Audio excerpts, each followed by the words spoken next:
bahwa dari sisi hukum positif mengenai pemilu saat ini, pola komunikasi pemasaran juru kampanye yang melekatkan citra dirinya kepada kandidat atau pasangan calon tertentu bukanlah tindakan yang melanggar hukum.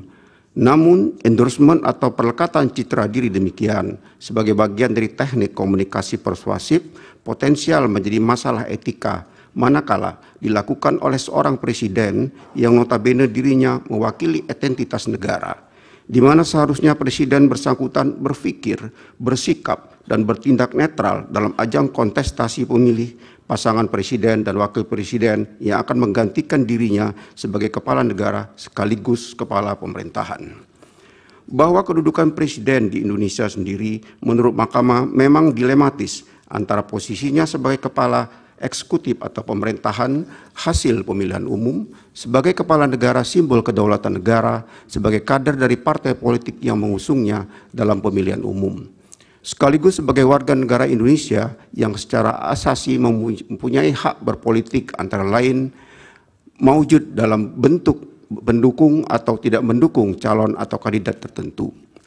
Bahwa menurut Mahkamah, mutlak diperlukan kerelaan presiden petahana untuk menahan atau membatasi diri dari penampilan di muka umum yang dapat diasosiasikan atau dipersepsikan oleh masyarakat sebagai dukungan yang bagi yang salah satu kandidat atau pasangan calon dalam pemilu. Kesediaan atau kerelaan presiden yang demikian, serta kerelaan para petahana di level masing-masing yang menghadapi kemiripan situasi dengan posisi kondisi Pilpres tahun 2024 ini, inkasu petahana kepala daerah, merupakan faktor utama bagi terjaganya serta meningkatnya kualitas demokrasi di Indonesia. Bahwa namun kerelaan adalah wilayah moralitas, etis, ataupun fatsun, sehingga posisi yang berlawanan dengannya, yaitu ketidakrelaan, tentunya tidak dapat dikenai sanksi hukum kecuali apabila wilayah kerelaan demikian telah berlebih dahulu dikonstruksikan sebagai norma hukum larangan oleh pembentuk undang-undang. Bahwa berdasarkan fakta hukum serta indikasi yang terungkap dalam persidangan sebagaimana diuraikan di atas, Mahkamah tidak menemukan landasan hukum untuk dilakukannya tindakan terkait dengan ketidaknetralan presiden yang mengakibatkan keuntungan bagi pihak terkait. Sekali lagi, karena tolak ukur ataupun parameter ketidaknetralan presiden dalam pemilu termasuk wilayah etik belum diatur secara tegas dalam peraturan perundang-undangan khususnya di level undang-undang.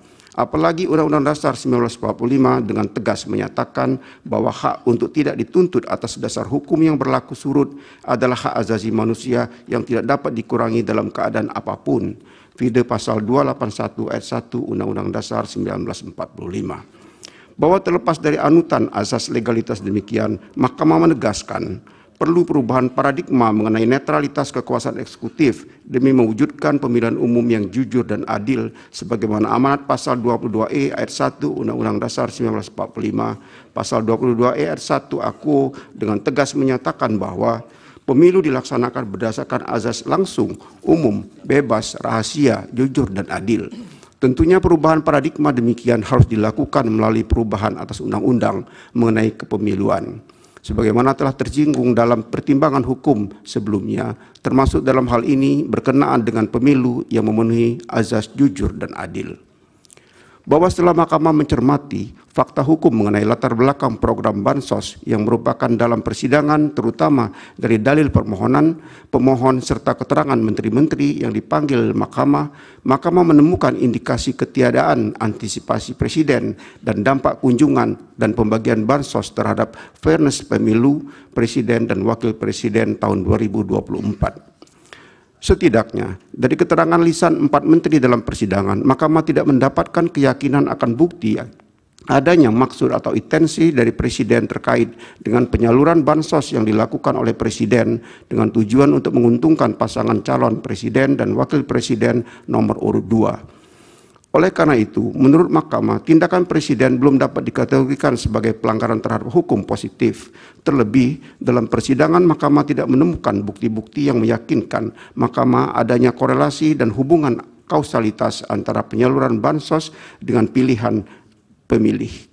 Namun demikian, penting bagi Mahkamah untuk menegaskan dalam rangka perbaikan tata kelola penyaluran bansos ke depan, khususnya penyaluran bansos yang berdekatan dengan penyelenggaraan pemilu, perlu diatur secara jelas menyangkut tata cara penyaluran, baik waktu, tempat, maupun pihak-pihak yang dapat menyalurkannya, sehingga tidak ditenggarai sebagai tindakan yang dapat dimaknai sebagai bantuan bagi kepentingan elektoral tertentu. Bahwa klaim bahwa bansos dan tindakan lainnya yang semacam charity tidak selayaknya diklaim sebagai bantuan personal karena sebagaimanapun pendanaan bansos dan bantuan presiden lain atau menurut keterangan Menteri Keuangan bersumber dari dana operasional presiden. Bersumber dari APBN yang tidak lain dan tidak bukan adalah kekayaan milik seluruh rakyat Indonesia. Sementara Presiden sebagai kepala pemerintahan adalah orang yang dipercaya masyarakat untuk mengelola APBN, sehingga sama sekali tidak ada kepentingan pribadi atas APBN maupun keseluruhan kekayaan negara yang tidak tercatat dalam APBN. Bahwa akan tetapi, apabila Mahkamah tidak memberikan catatan khusus terhadap klaim sepihak atas penggunaan bansos oleh pemerintah, yang sekali lagi bansos sebenarnya bukan pelanggaran hukum, maka mengkhawatirkan praktik demikian akan menjadi presiden, lantas diikuti oleh para petahana atau pejabat publik pengelola APBD dalam penghelatan pilkada kelak. Bahwa pemberian dukungan dari seseorang kepada keluarganya inkasu dukungan politik adalah hak konstitusional yang dilindungi oleh setidaknya pasal 28E ayat 2 Undang-Undang Dasar 1945. Akan tetapi, hak tersebut termasuk hak asasi manusia yang dikurangi dengan undang-undang. Dalam situasi tertentu, Undang-Undang Dasar 1945 memberikan pembatasan justru agar kebebasan pemenuhan hak konstitusional tersebut tidak membentur, merugikan, atau menjadi sumber nestapa bagi pemenuhan hak konstitusional orang lain. PD pasal 28J ayat 1 dan ayat 2 Undang-Undang Dasar 1945. Berpijak dari hal demikian, penting bagi Mahkamah untuk menegaskan bahwa Undang-Undang Dasar 1945 membatasi pemenuhan hak asasi manusia bukan dalam arti Undang-Undang Dasar 1945 bersikap sewenang-wenang, melainkan justru demi mencegah munculnya situasi kebebasan yang paradoksial, yaitu situasi manakala pemenuhan hak seseorang ternyata menimbulkan kerugian bagi orang lain. Bahwa berdasarkan pertimbangan tersebut, Mahkamah berpendapat bahwa pembentukan norma yang mengatur pembatasan-pembatasan atas penggunaan dan atau pengkaitan antara program pemerintah atau negara dengan kepentingan pribadi, terutama dalam kaitannya dengan kontestasi pemilu maupun kepentingan elektoral lainnya, merupakan kewenangan dari pembentuk undang-undang VD antara lain pasal 20 ayat 1 dan ayat 2 Undang-Undang Dasar 1945 yang norma hukum demikian perlu segera dibentuk sebelum pelaksanaan pemilu berikutnya termasuk pemilihan kepala daerah. Bahwa di sisi lain sebagai bentuk antisipasi serta sinergitas antara lembaga negara terutama dengan lembaga negara pembentuk undang-undang yang sama-sama berkewajiban menjaga kualitas sistem demokrasi serta didorong oleh kewajiban khusus Mahkamah menegakkan keadilan konstitusional, maka dalam rangka perbaikan ke depan, manakala perangkat atau norma hukum demikian belum terbentuk sehingga perhelatan pemilu berikutnya, Mahkamah berkewajiban mengambil peran konstitusional untuk secara hukum menyiapkan diri, memeriksa, mengadili, serta memutus pendakwan atau pemanfaatan pemerintah atau negara demikian sebagai bagian dari kategori pelanggaran pemilu. Bahwa berdasarkan uraian pertimbangan hukum tersebut di atas, dalil pemohon terkait dengan adanya bansos yang berkolerasi dengan perolehan suara salah satu pasangan calon presiden dan wakil presiden tidak terbukti sehingga tidak beralasan menurut hukum. Menimbang bahwa selanjutnya pemohon mendalilkan telah terjadi pengangkatan pejabat kepala daerah yang masif sebagai implementasi pelaksanaan pemilihan kepala daerah serentak tahun 2024 yang penunjukannya tidak memenuhi indikator sebagaimana termaksud ditentukan dalam putusan Mahkamah Konstitusi nomor 55 tahun 2019 dan nomor 67 tahun 2021 yang seterusnya dianggap telah diucapkan. Bahwa sejalan dengan pertimbangan hukum Mahkamah berkenaan dengan kewenangan Mahkamah untuk mengadili pelanggaran yang berkaitan dengan proses pemilu, khususnya dalam hal ini pelanggaran yang bersifat TSM, sebagaimana telah dipertimbangkan dalam paragraf 3.1 di atas. Penting bagi Mahkamah untuk menegaskan bahwa dengan berwenangnya Mahkamah untuk masuk ke dalam menilai lebih dalam proses penyelenggaraan pemilu tidak berarti lantas menegasikan segala proses penyelesaian sengketa yang dimiliki oleh lembaga-lembaga lain di luar mahkamah sebagaimana telah ditentukan dalam Undang-Undang Pemilu. Terhadap penyelesaian pelanggaran administrasi pemilu yang terjadi secara TSM terhadap tata cara, prosedur, atau mekanisme yang berkaitan dengan administrasi pelaksanaan pemilu dalam setiap tahapan penyelenggaraan pemilu adalah merupakan kewenangan Bawaslu, PD pasal 460 ayat 1, Jungto pasal 463 ayat 1 Undang-Undang Pemilu. Dalam konteks ini, Mahkamah bukan dalam posisi untuk memberikan penilaian terhadap proses penyelesaian yang telah dilakukan oleh Bawaslu, melainkan memastikan bahwa Bawaslu telah melaksanakan kewenangan dan bertindak dengan tepat sesuai dengan azas dan hukum pemilu yang berlaku. Proses penyelesaian sengketa yang dilakukan oleh Bawaslu menjadi sebuah database pengawasan sekaligus sebagai rekam jejak perolehan suara masing-masing pasangan calon yang sewaktu-waktu dapat dibuka kembali untuk menjadi rujukan dalam persidangan PHPU di mahkamah. Berdasarkan hal tersebut, meskipun mahkamah tidak terikat pada hasil pelaksanaan kewenangan Bawaslu, akan tetapi momentum pelaporan pelanggaran administrasi dan proses pemilu secara TSM kepada Bawaslu menjadi hal yang penting dalam penyelesaian sengketa tentang hasil perolehan suara.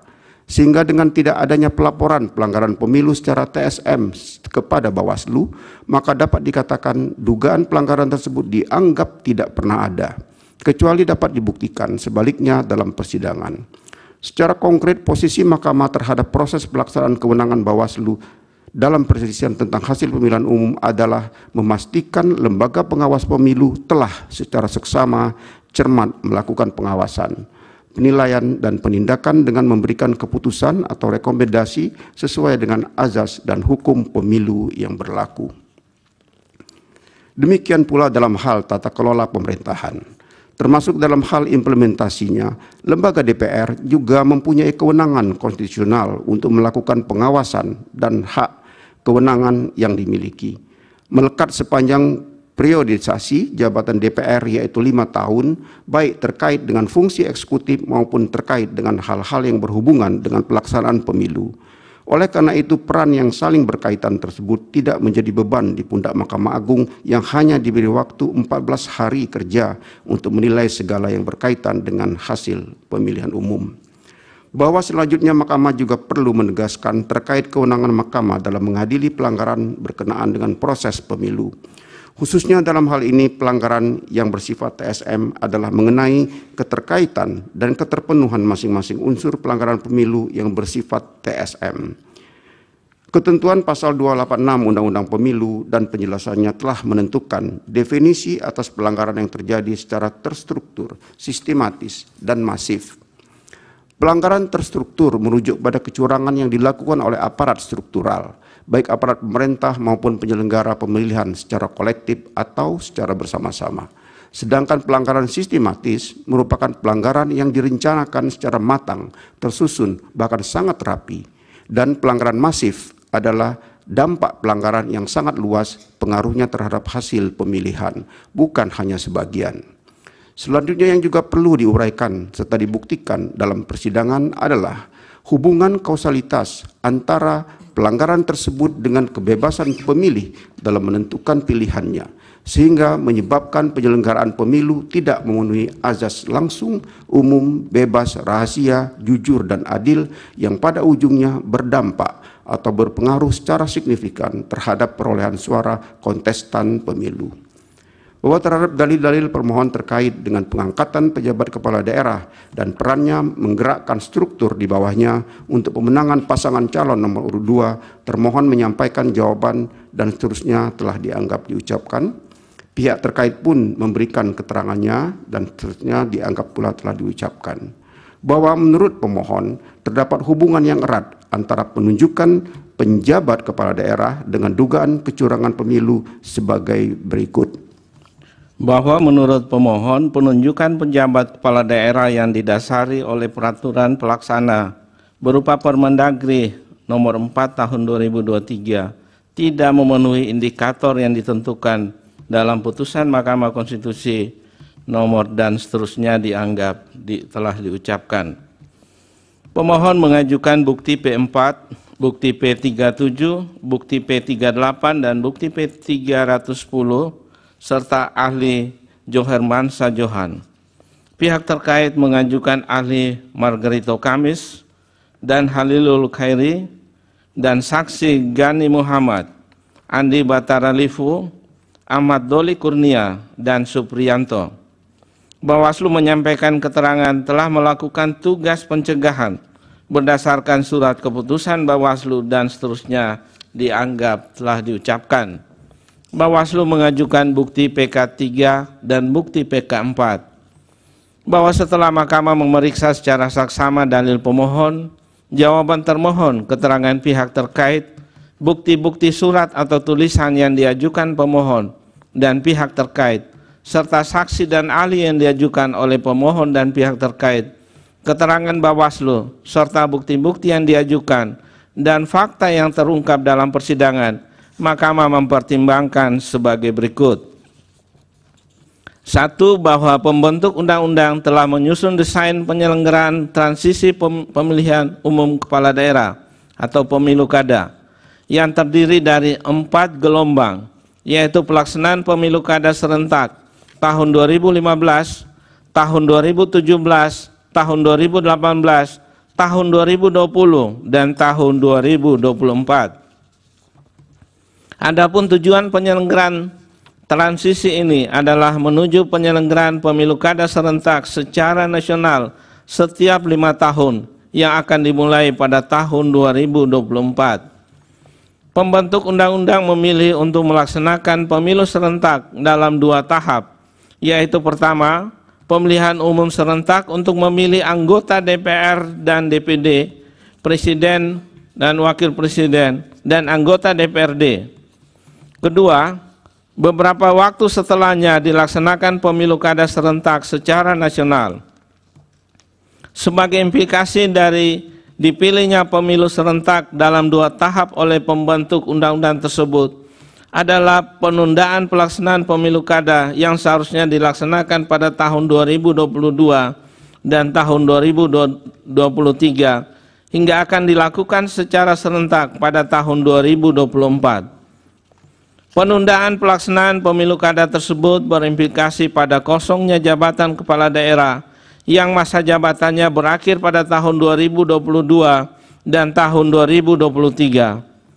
Oleh karena itu, jabatan kepala daerah yang masa jabatannya telah berakhir pada tahun 2022 dan tahun 2023 tersebut harus diisi oleh pejabat, yaitu orang yang secara sementara waktu menduduki jabatan gubernur, bupati, wali kota, agar tidak terjadi kekosongan jabatan kepala daerah yang akan berdampak pada ketidakberlangsungan penyelenggaraan pemerintahan di daerah. Vide putusan Mahkamah Konstitusi nomor 15 2022 yang diucapkan dalam sidang pleno terbuka untuk umum pada tanggal 20 April 2022. 2. Bahwa dalam putusan Mahkamah Konstitusi nomor 67 2021, Mahkamah menegaskan proses pengisian kekosongan jabatan kepala daerah harus berada pada ruang pemaknaan secara demokratis sebagaimana diatur dalam pasal 18 ayat 4 UUD 1945. Oleh karenanya perlu menjadi pertimbangan dan perhatian bagi pemerintah untuk menerbitkan peraturan pelaksana sebagai tindak lanjut pasal 201 Undang-Undang 10 tahun 2016 tentang perubahan kedua atas Undang-Undang nomor 1 tahun 2015 tentang penetapan peraturan pemerintah pengganti Undang-Undang nomor 1 tahun 2014 tentang pemilihan gubernur, bupati, dan wali kota menjadi undang-undang, sehingga tersedia mekanisme dan persyaratan yang terukur dan jelas bahwa pengisian penjabat tersebut tidak mengabaikan prinsip-prinsip demokrasi dan sekaligus memberikan jaminan bagi masyarakat bahwa mekanisme pengisian penjabat berlangsung terbuka, transparan, dan akuntabel untuk menghasilkan pemimpin yang kompeten, berintegritas sesuai dengan aspirasi daerah, serta bekerja dengan tulus untuk rakyat dan kemajuan daerah. Vide putusan Mahkamah Konstitusi nomor 67 2021. 3. Bahwa berdasarkan putusan Mahkamah Konstitusi nomor 67 2021 telah ternyata Mahkamah tidak secara tersurat mengatur bentuk peraturan pelaksana seperti apa yang harus dibentuk oleh pemerintah sebagai tindak lanjut pasal 201 Undang-Undang 10 2016. Namun Mahkamah lebih menekankan kepada materi muatan yang harus terkandung dalam peraturan pelaksana yang akan dibentuk oleh pemerintah tersebut. Setelah Mahkamah mencermati peraturan Menteri Dalam Negeri nomor 4 tahun 2023 tentang penjabat gubernur, penjabat bupati, dan penjabat wali kota Permendagri 4 2023, telah ternyata materi muatan yang terdapat dalam Permendagri 4 2023 tersebut telah memberikan mekanisme dan persyaratan yang terukur dan jelas terkait pengisian penjabat kepala daerah. Pengusulan penjabat kepala daerah juga telah memenuhi prinsip-prinsip demokrasi karena diusulkan, dibahas, dan ditentukan dengan melibatkan DPRD sebagai lembaga perwakilan rakyat daerah, gubernur sebagai kepala pemerintahan daerah untuk mengusulkan calon penjabat kepala daerah kabupaten atau kota, serta kementerian atau lembaga terkait seperti Kementerian Sekretaris Negara, Sekretaris Kabinet, Kementerian Pendayagunaan Aparatur Negara dan Reformasi Birokrasi, Badan Kepegawaian Negara, Badan Intelijen Negara Republik Indonesia, Kejaksaan Agung, Komisi Pemberantasan Korupsi, Pusat Pelaporan dan Analisis Transaksi Keuangan, serta unsur Kementerian Dalam Negeri. Pelibatan sejumlah unsur tersebut dimaksudkan untuk mengidentifikasi dan penelusuran rekam jejak dari masing-masing calon pejabat kepala daerah untuk selanjutnya menjadi bahan saat pembahasan awal Vide pasal 5 dan pasal 10 Permendagri 4 tahun 2023 junto keterangan saksi pihak terkait Andi Batara Livu dalam risalah persidangan perkara 1/PHPU dan seterusnya 2024 tanggal 4 April 2024 halaman 142. Selanjutnya Permendagri 4 2023 pun telah mengatur secara rinci terkait dengan tugas, wewenang, kewajiban, larangan, serta hak keuangan dan hak protokoler bagi pejabat kepala daerah yang secara umum adalah sama yang diberikan kepada kepala daerah definitif, termasuk telah pula memberikan aturan terkait sanksi administrasi bagi pejabat kepala daerah yang melakukan pelanggaran, serta pengaturan terkait pembinaan, pengawasan, serta evaluasi terhadap pejabat kepala daerah. Dengan demikian, jika dalam implementasi pengisian jabatan pejabat kepala daerah yang menjadi kewenangan eksekutif atau presiden, terdapat indikasi adanya pelanggaran sebagaimana yang dimaksud dalam pendirian Mahkamah Konstitusi, Undang-Undang Pemilu dan Permendagri 4 2023, maka pemohon seharusnya sudah mempersoalkan hal akuo kepada lembaga pengawas. Dalam hal ini di samping kepada penyelenggara pemilu, juga termasuk kepada Dewan Perwakilan Rakyat, agar secara proaktif menggunakan hak-hak serta kewenangan yang dimilikinya untuk mencegah agar hal tersebut tidak terjadi ataupun memberikan punishment tertentu, bukan mempersoalkan pada saat dianggap ada hubungannya dengan hasil perselisihan pemilihan umum atau PHPU, pemilu presiden dan wakil presiden tahun 2024 sebagaimana didalilkan pemohon akuo. Selain itu, terhadap hal dalil pemohon akuo, Mahkamah tidak menemukan fakta hukum adanya keberatan pejabat kepala daerah yang diangkat berpotensi akan memobilisasi pemilih sehingga akan memengaruhi perolehan suara pasangan calon presiden dan wakil presiden nomor urut 2.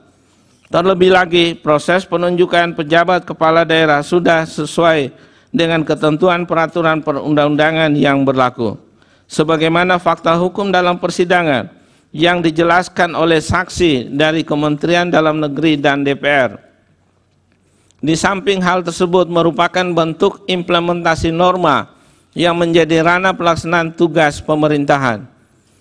bahwa berdasarkan uraian pertimbangan hukum tersebut di atas, dalil pemohon akuo adalah tidak beralasan menurut hukum. Bahwa pemohon mendalilkan penjabat Gubernur Kalimantan Barat, Harrison Asroy, terbukti tidak netral dengan menghimbau warga untuk memilih presiden yang mendukung pembangunan Ibu Kota Nusantara atau IKN dan seterusnya dianggap telah diucapkan. Pemohon mengajukan bukti P39 dan bukti P40. Bawaslu menyampaikan keterangan dan seterusnya dianggap diucapkan, serta mengajukan bukti PK75 sampai dengan bukti PK78.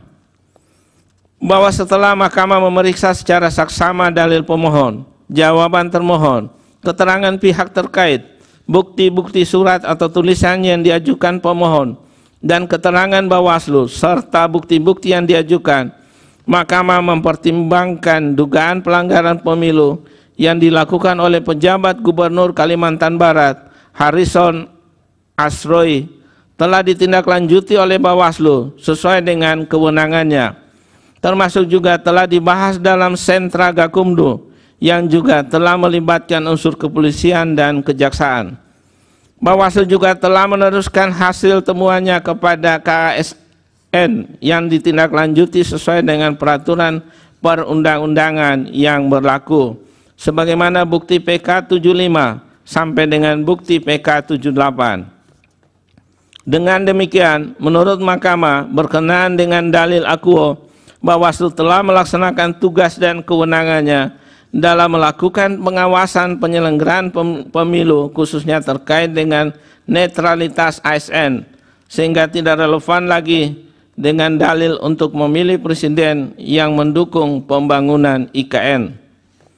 Bahwa berdasarkan uraian pertimbangan hukum tersebut di atas, dalil pemohon akuo adalah tidak beralasan menurut hukum.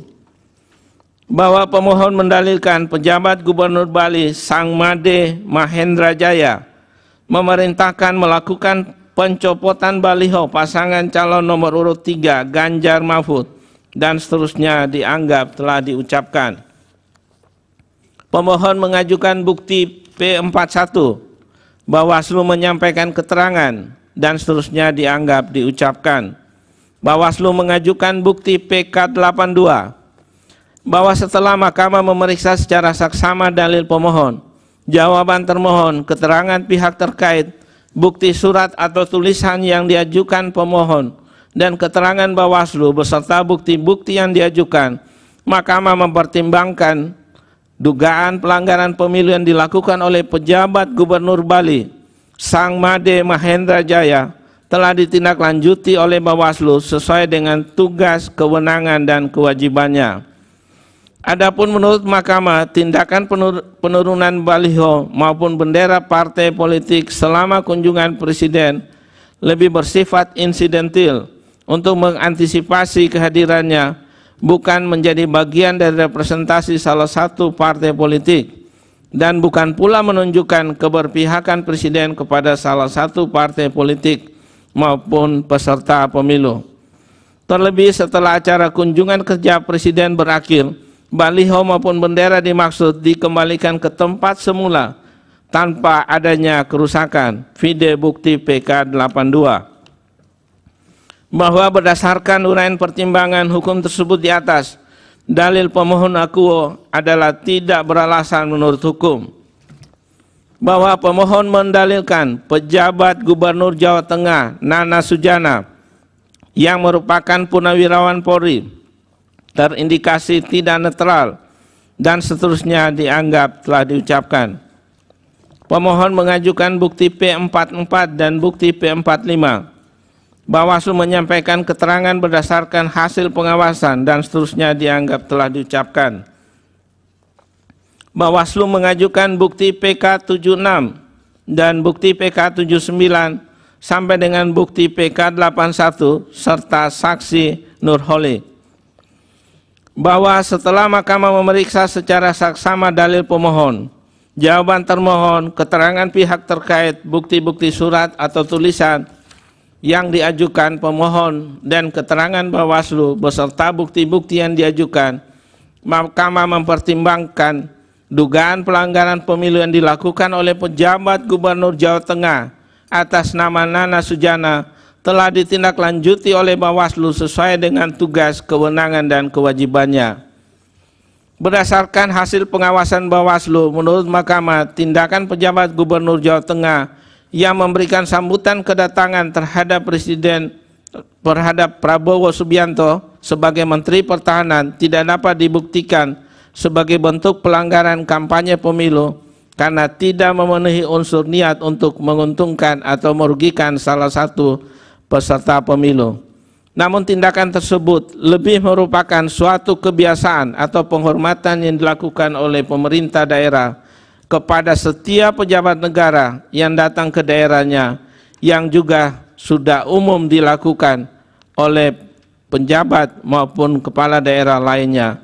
Sebagaimana bukti Bawaslu PK 76, bukti PK 79 sampai dengan bukti PK 81 serta saksi Nurholik. Berdasarkan uraian pertimbangan hukum tersebut di atas, dalil pemohon akuo adalah tidak beralasan menurut hukum.